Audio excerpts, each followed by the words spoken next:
ഇന്നൊരു പുതിയ കളക്ഷൻ കണ്ടാലോ? പുതിയത് എന്ന് പറയാൻ പറ്റില്ല, ഇത് ഞാൻ ഹൈലൈറ്റ് ആയിട്ടാണ് ഇടാറുള്ളത്.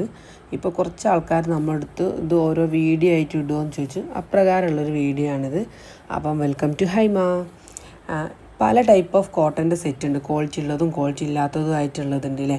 ഇത് നല്ലൊരു കോട്ടൻ്റെ 3 പീസ് സെറ്റാണ് കേട്ടോ. നല്ല ഫിനിഷിംഗ് ആയിട്ടുള്ള റൗണ്ട് നെക്കാണ് വരുന്നത്, ലൈനിങ് ഇല്ല, എന്നാൽ നല്ല കട്ടിയുള്ള മെറ്റീരിയൽ തന്നെയാണ് ഇത് വരുന്നത്. പിന്നെ 3/4 സ്ലീവാണ്, ഒരു 18 ഇഞ്ച് വരുന്നുണ്ട്. ടോപ്പിൻ്റെ ഇറക്കം 44 ഇഞ്ചാണ് വരുന്നത്. ചെസ്റ്റ് വീതി 40 ഇഞ്ചാണ് വരുന്നത്. ലാർജ് സൈസാണ് കേട്ടോ ഇത് നമുക്ക് അവൈലബിൾ ആയിട്ടുള്ളത്. ഇത് ഈ ഒരു പ്രിൻറ്റിൽ ഈ ഒരു ലാർജ് സൈസാണ് ഉണ്ടാവുക. അത് ഡിഫറെൻറ്റ് പ്രിൻറ്റ്, ഡിഫറെൻറ്റ് സൈസ്, അങ്ങനെയാണ് ഇത് നമുക്ക് അവൈലബിൾ ആയിട്ടുള്ളത് കേട്ടോ. പാൻറ്റിനെ പറ്റി പറയുകയാണെങ്കിൽ പാൻറ്റ് 2 ഭാഗത്ത്, ഒരു ഭാഗമാണ് എലാസ്റ്റിക് വരുന്നത്, ഒരു ഭാഗം എലാസ്റ്റിക് ഇല്ല. അഡ്ജസ്റ്റ് ചെയ്യാനുള്ളൊരു ചെറിയൊരു കയർ ഇതിൻ്റെ മുകളിൽ തന്നെ ഉണ്ട്. നല്ലൊരു ചെറിയൊരു പ്രിൻ്റൊക്കെയാണ് ഇതിന് വരുന്നത്. പോക്കറ്റ് അവൈലബിൾ ആണ്. ഇതിന് ടോട്ടൽ ലെങ്ത്ത് വരുന്നത് 39 ഇഞ്ചാണ് കേട്ടോ. അത്യാവശ്യം നല്ല ഇറക്കമുള്ള ഒരു പാൻറ്റ് തന്നെയാണ്.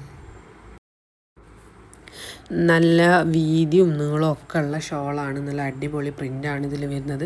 ഇത് നല്ലൊരു കളറുമാണ്. പിന്നെ നമ്മളെടുത്തുള്ള പ്രൊഡക്റ്റ് ഏതായാലും നല്ല സ്റ്റിച്ചിങ് ആയിക്കോട്ടെ, ക്വാളിറ്റി ആയിക്കോട്ടെ, അത്യാവശ്യം നല്ലത് തന്നെയാണ് നമ്മൾ സെയിൽ ചെയ്യുന്നത്. അപ്പോൾ ധൈര്യമായിട്ട് തന്നെ നിങ്ങൾക്ക് എല്ലാവർക്കും പർച്ചേസ് ചെയ്യാം.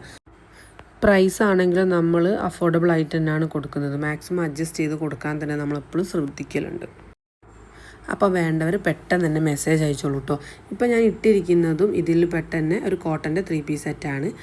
ഇപ്പോൾ 2 സൈഡിൽ നമുക്കിതിന് പോക്കറ്റ് അവൈലബിൾ ആണ് കേട്ടോ. പിന്നെ ഇതിൽ തന്നെ നമുക്ക് 3XL, 4XL, 5XL ഒക്കെ കൊണ്ടുവരണമെങ്കിൽ ഒന്ന് കമൻറ്റ് ചെയ്യുക കേട്ടോ. അത്രയും നല്ല ക്വാളിറ്റി ഉള്ള കോട്ടൺ തന്നെയാണ്. പിന്നെ എനിക്ക് എടുത്ത് പറയാനുള്ളൊരു കാര്യം എന്താണെന്ന് വെച്ചാൽ, എന്നെ സപ്പോർട്ട് ചെയ്യുന്ന എല്ലാവർക്കും ഒരുപാട് നന്ദിയുണ്ട്. കാരണം വീഡിയോ എടുക്കാനും ഫോട്ടോ എടുക്കാനും ഒന്നും അറിയാത്ത ഒരാളാണ് ഞാൻ. അപ്പോൾ ഞാനൊക്കെ പഠിച്ച് വരുന്നേ ഉള്ളൂ. അപ്പോൾ തെറ്റുകുറ്റങ്ങളൊക്കെ ഉണ്ടെങ്കിൽ എല്ലാവരും ക്ഷമിക്കുക. അപ്പോൾ ഇതുവരെ സപ്പോർട്ട് ചെയ്തോണം, മുന്നോട്ട് എന്നെ സപ്പോർട്ട് ചെയ്യുമെന്ന് ഞാൻ പ്രതീക്ഷിക്കുന്നു.